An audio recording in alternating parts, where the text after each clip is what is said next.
Skylab బాబు గారు, మిత్రులారా, తెలంగాణ ప్రజా సాంస్కృతిక కేంద్రం టీపీఎస్కే ఇంతకుముందు స్కైలాబ్ బాబు గారు పెట్టిన తీర్మానాన్ని బలపరుస్తుంది. అదేవిధంగా అహంకారపూరితంగా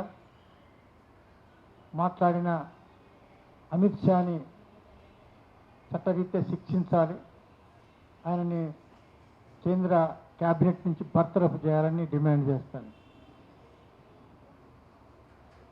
దేశవ్యాప్తంగా ఈరోజు మనం ఏ విధంగానైతే అమిత్ షా యొక్క దుర్మార్గపు వ్యాఖ్యలని ఖండిస్తున్నామో, అదేవిధంగా ప్రతి రాష్ట్రం లోపల, ప్రతి జిల్లా కేంద్రాల లోపల, పట్టణ కేంద్రాల లోపల ఇలాంటి సమావేశాలు జరుగుతున్నాయి. దిష్టి బొమ్మల్ని దగలబెడుతున్నారు, అనేక విధాల నిరసనని తెలియపరుస్తున్నారు. అయితే ఆయన ఏదో ఒక వ్యాఖ్య చేసిండు, ఆ చిన్న వ్యాఖ్యకి ఇంత పెద్ద గందరగోళమా అని కొంతమంది సోషల్ మీడియాలో కానీ పేపర్లలో కానీ రాసేటోళ్ళు కూడా మనం చూస్తున్నాం. కానీ ఇది ఒక చిన్న విషయం కాదు. ఆదానిగా అంబేద్కరా అనేది చర్చ, మనువాదమా రాజ్యాంగమా అనేది చర్చ.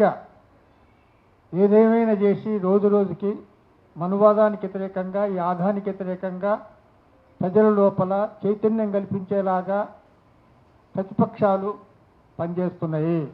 వీళ్ళ నోరు మూయించాల్సిన అవసరం ఉంది. అందుకోసమే ఏదో ఒక గడబడ సృష్టించి పార్లమెంట్ని నడవకుండా చేసి, ఇది చర్చనీయాంశం కాకుండా చేయటం కోసం ప్రత్యేకంగా పనిగట్టుకొని బీజేపీ వర్గాలు చేస్తున్న కుట్ర ఇది. వాళ్ళు మమ్మల్ని ఎవరేం చేయలేరు, మాకు బ్రహ్మాండమైన మెజార్టీ ఉంది, పైగా ప్రజల లోపల, అమాయకమైన ప్రజల లోపల లేదా మతోన్మాదంతో మనం వాళ్ళని ముంచెత్తగలిగినాం, వీళ్ళందరూ మళ్ళీ మాకే ఓట్లేస్తారు అనే అహంభావంతో కూడా వాళ్ళలో కనపడుతుంది. అందుకోసమే మనం ఇలాంటి చర్చల ద్వారా, ఇలాంటి ప్రచారాల ద్వారా ఈ ఒక్కరోజు కోసం కాదు, భవిష్యత్తు లోపల కూడా వీళ్ళ యొక్క ఆటలు సాగనీయకుండా ఉండేలాగా తీవ్రమైన ప్రచారం చేయాల్సిన అవసరం ఉంటుంది, సాహిత్యాన్ని సృష్టించాల్సిన అవసరం ఉంటుంది, ఆందోళన చేయాల్సిన అవసరం ఉంటుంది, అనేక రూపాల లోపల ప్రజల్ని కదిలించాల్సిన అవసరం ఉంటుంది. అందుకోసం మనందరం ప్రయత్నం చేయాల్సిన అవసరం ఉంది. ఈ సమావేశం ఆ ఉద్దేశంతో పెట్టిన సమావేశమే కాబట్టి అన్ని సంఘాల వాళ్ళు, చాలామంది, అన్ని సంఘాలు, దాదాపుగా ముఖ్యమైన సంఘాలన్నీ వచ్చాయి. ఇక్కడ వచ్చిన వాళ్ళందరూ కూడా సాధారణమైన వ్యక్తులు కాదు.